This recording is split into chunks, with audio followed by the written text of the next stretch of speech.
Welcome to మీరాత్ అండి. చూసారండి లడ్డూలు ఎలా ఉన్నాయండి? సూపర్గా ఉంటాయండి టేస్ట్. ఇదేంటంటే నా ఓన్ రెసిపీతో చేసి చూపిస్తానండి. ఏంటంటే ఇలా చేస్తే బాగుంటుంది కదా హెల్త్కి అని ఆలోచించానండి, మీ ముందు పెట్టాను.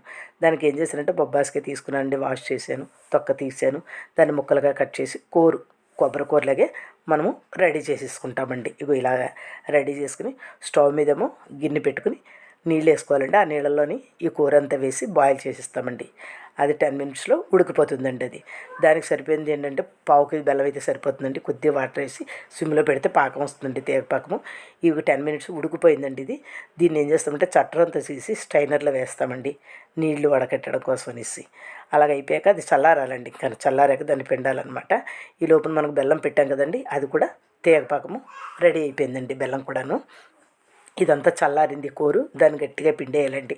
పిండేసేసి మనము ఈ బెల్లంలో వేసేసుకోవాలండి. పాకంలో వేసుకున్నాం అనుకోండి, అలా కలుపుతూ ఉండాలండి అడుగంటకుండా.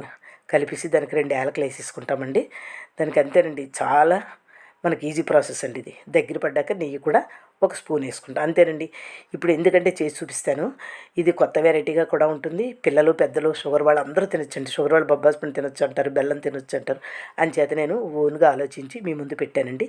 చూడండి, చెయ్యండి, తినండి. చూసిన వాళ్ళందరూ like and share and subscribe అండి.